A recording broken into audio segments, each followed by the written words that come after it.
Okay, so there are a lot of assessments out there that people are using for work and to assess personalities. The question is, which one is best for you, for your team, and for your company? I am Will Graham. I am a certified working genius facilitator. And today we're going to pull back the layers a little bit on some of the other assessments that are out there. You've got StrengthsFinder, you've got MBTI, also known as Myers-Briggs, you've got DISC, you've got the Enneagram, and of course you have my personal favorite for work, which is the Working Genius. Now, it's never failed in all the companies that I've had the opportunity to do Working Genius workshops for and some consulting. The question from some team members always comes up: how does this compare to X? I mean, there are more than a handful of other personality assessments out there. The question is, how does Working Genius differ from those? What are the others good at that the Working Genius doesn't address? And what does the Working Genius address that the others don't? We're going to unpack that a little bit today and compare the Working Genius model to some of the other very well-known models that are out there. And for instance, you've got, as I mentioned before, StrengthsFinder, which is also known as Clifton Strengths, which has 31 million plus users. You have MBTI, also known as Myers-Briggs. That has over 16 million users. Then there's the good old DISC assessment, which has, to this point in time, 50 million strong. And of course, Predictable Success, which I've been using a lot in the last probably 7 or 8 years. Not sure how many organizations have used that, but I can tell you that is a great and simple tool for assessing people. And then, of course, you have this. If you recognize that symbol, you know that it's the Enneagram. And to this point in time, the numbers vary a little bit, but it looks like there are about 30 million people or more that have been assessed with the Enneagram. Now, let's dig into a few of these specifically. I mentioned StrengthsFinders and the Clifton, also known as the Clifton Strengths. That was created by Gallup in '99, really started to become popular a couple years later. StrengthsFinder is interesting because it groups its strengths into specific categories. The first one is strategic thinking. There you have characteristics like analytical, context, futuristic, ideation, input, intellection, learner, and strategic. Then there is the strengths grouping of relationship building. There you'll find adaptability, connectedness, developer, empathy, harmony, includer, individualization, positivity, relator. The third grouping is influencing. There you'll find characteristics like activator, command, communication, competition, maximizer, self-assurance, significance, and woo. And the last grouping is executing, which you'll find characteristics like achiever, arranger, belief, consistency, deliberative, discipline, focus, responsibility, and restorative. So that's some of the strengths and the groupings in which they fit into. Here's what else we know about the StrengthsFinder, just very high level. When someone takes the StrengthsFinder or they assign or give the StrengthsFinder assessment, there are different report options. One is what they call their top 5. Another is a report option for leaders, for managers, and finally for sales. And then there's actually another one that is for students. In addition to that, you'll notice that StrengthsFinder has a lot of good supporting work. There's been several books written out there about it. A lot of people use it. And I do love the fact that of all of the other quote-unquote personality assessments that are out there, the StrengthsFinder does uncover characteristics and strengths and analysis as it relates to people's work style. So I do like that about it. Next, let's dive into MBTI, also known as Myers-Briggs Type Indicator. This was an assessment and a model that was influenced by the work of Carl Jung, but it was created by its namesakes of Myers and Briggs, 2 women that created this in 1923. Now, with Myers-Briggs, there are, as you may already know, 16 different personality types. And those 16 different personality types do roll up into 4 different categories as well. You have the analysts, the diplomats, the sentinels, and the explorers. Now, what you're looking at here is the grid of all 16 Myers-Briggs personality type possibilities. And as you can see, each one of those is represented by some 4-letter combination. We're getting ready to dig into the different letters and what they mean and why they fall into the order that they fall into. So the first letter is always going to be an E or an I, and it's all about where you focus your attention. And you're either going to be an E, which is extroversion, so that for those that are extroverted, or you're going to be an I, which stands for introversion. Now the second letter is either going to be an S or an N, and this represents with the way you take in information. So you're either going to be an S, which relates to sensing, or N, which means intuition. Now the third letter is going to be either T or F. This is all about the way that you make decisions. You're either going to be T, which is thinking, or F, which is feeling. And the last letter is going to be a J or a P, and this is about how you deal with the world. You're either going to be judging or perceiving.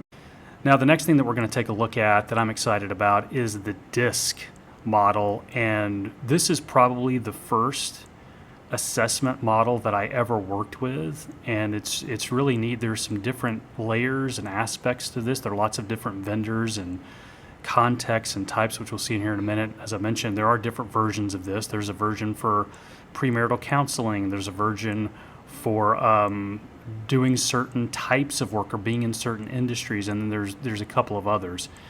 You'll also find, because there are different, this isn't necessarily a copyrighted thing, you're going to find different vendors and providers of the DISC assessment.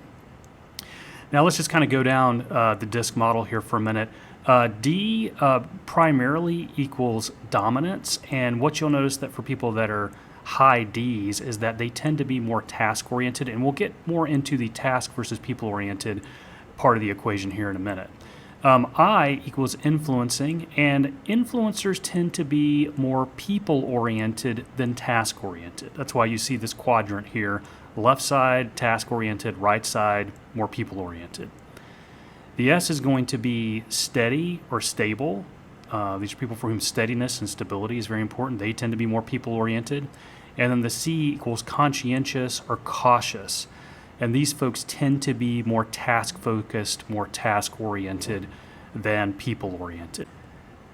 Now, most people have either one of two scenarios. Either have one letter that's high and is much higher than the others, or they have two letters that are the highest letters, and they're somewhat close. And that does make a difference in how you define their behavior and their approach. For instance, someone who is high D is going to be very dominant, and more likely they're going to be a real taskmaster.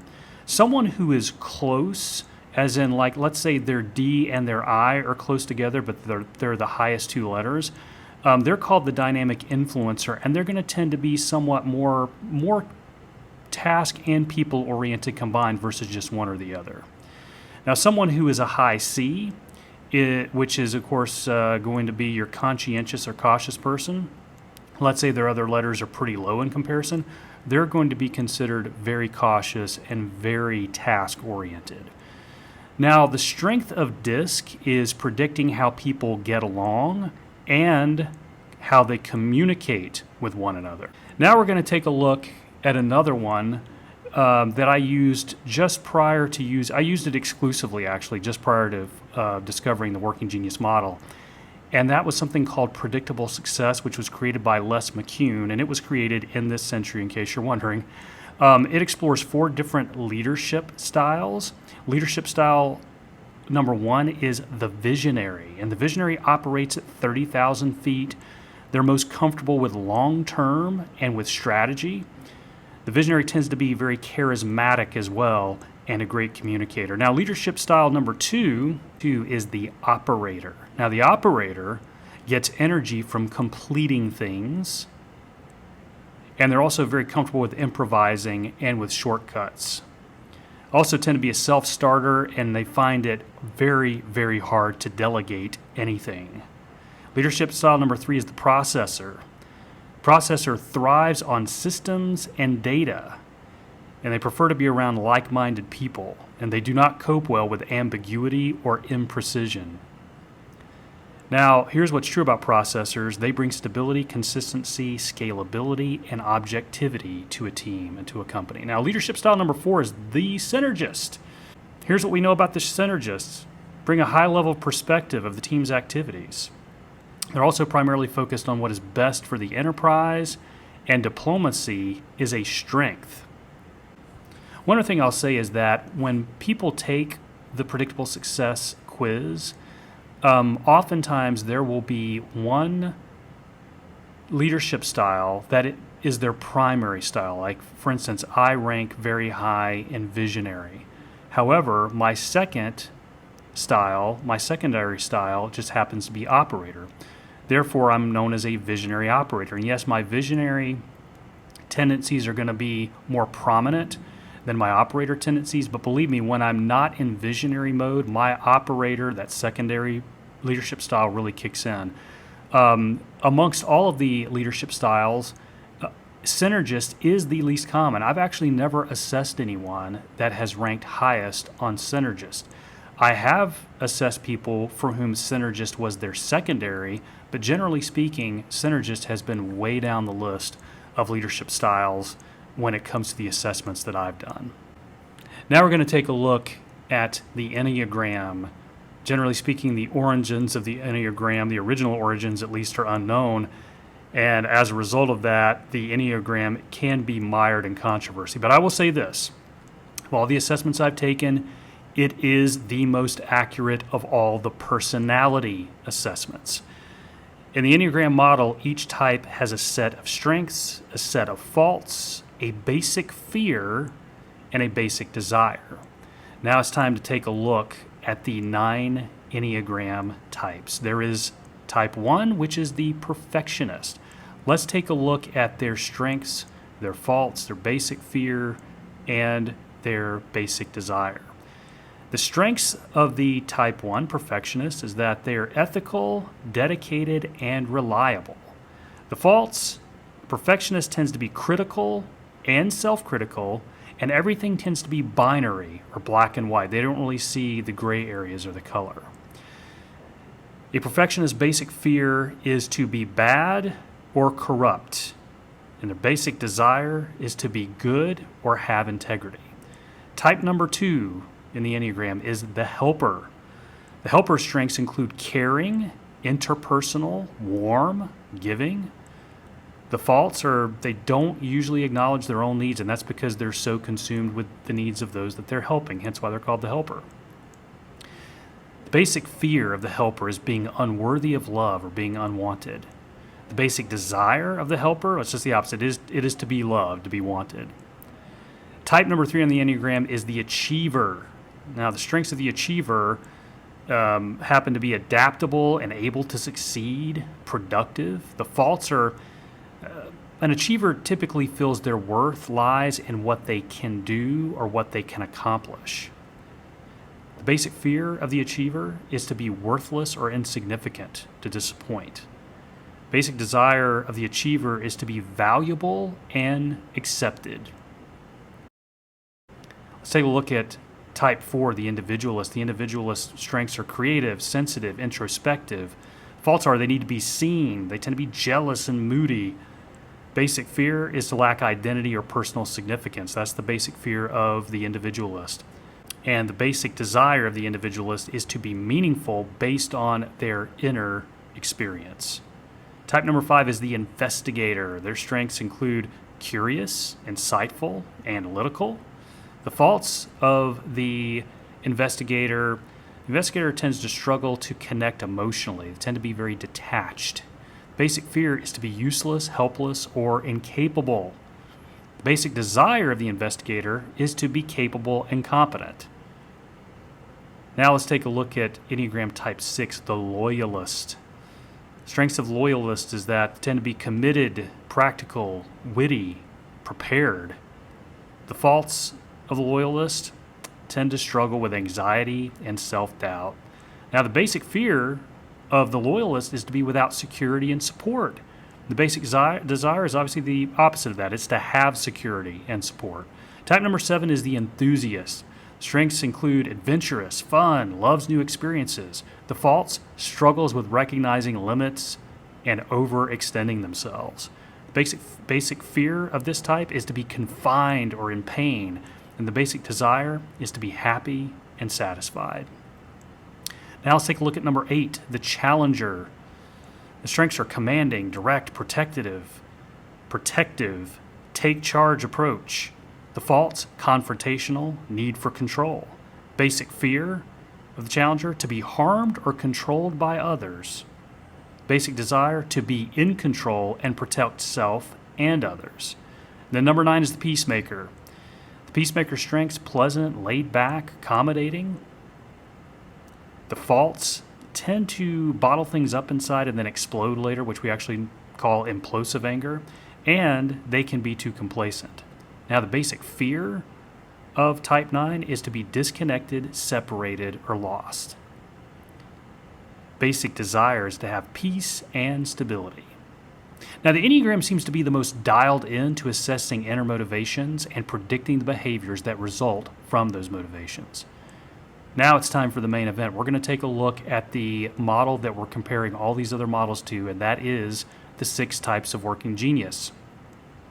As you know, this is a new model that helps people discover their natural gifts and thrive in their work and life. There are 6 types of working genius. There's the genius of wonder, the genius of invention, the genius of discernment, galvanizing, of enablement, and tenacity. Those are the 6 types of working genius.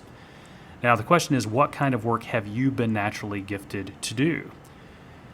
Now, each of us has 2 areas that are considered our working geniuses. In my case, that's my working genius continuum. That's what's represented in the green there. And then 2 hours that are considered our working frustrations, which you'll see on the slide there, represented in red. And then 2 areas that are in the middle that we neither completely find miserable nor completely joyful. These are our working competencies, represented in the gold. Now, what are the working geniuses? The working geniuses are the activities that bring us joy, energy, and passion, and we're good at. Working frustrations are activities that rob us of joy and energy, and we're not particularly good at them. And working competencies are activities that neither feed nor drain us, in which we can do fairly well, but for a limited period of time. Now, there are 3 phases of work. The 6 types of working genius model rest on the notion that with every project or initiative, there are 3 distinct phases, all of which require different geniuses to accomplish the work. The 3 phases are ideation, activation, and implementation. Now, this is the altitude of geniuses. This starts at the 30,000 foot level and goes all the way down to the ground or 10 feet off of the ground. In the ideation phase, that's where you see the geniuses of wonder and invention having the most input or value. The next phase is activation. These are at slightly lower levels. This is where you see discernment and galvanizing having the most input or value. And then last, as you get towards the ground, you have the implementation phase at 5,000 feet and on the ground respectively, where you see enablement and tenacity are the geniuses that have the most input and value in that phase or altitude of work. And one of the things I think really sets the working genius apart from some of the other models is the team dynamics. It's like, how do you get the different team members to work together based on their working geniuses? One of the benefits of the working genius model is something called the working genius team map, and what you're looking at here is a sample. You see all of the working geniuses, you see a box for each one. They're separated by the responsive geniuses on the left and the disruptive geniuses on the right. And here you have an example of a team and whose geniuses fall in which areas and whose frustrations fall in what areas. And then you see where this team is light on certain geniuses. For in the case that we're looking at here with this particular team, you see that wonder is very underrepresented here. But then you have a whole lot of discernment and quite a bit of enablement as well. When it comes to things like both wonder and tenacity, you see that there are a lot of frustrations represented amongst the team. Speaking of that, if you really want to give your team a gift, really consider a Working Genius Live workshop for your team. It isn't just a workshop, it is a leadership team experience. When you give them the gift of a Working Genius workshop, you give your people the gift of understanding their natural strengths and accelerate your organization's results. Just go to geniusworkshop.live. There you will see a menu of options for the Working Genius half-day event.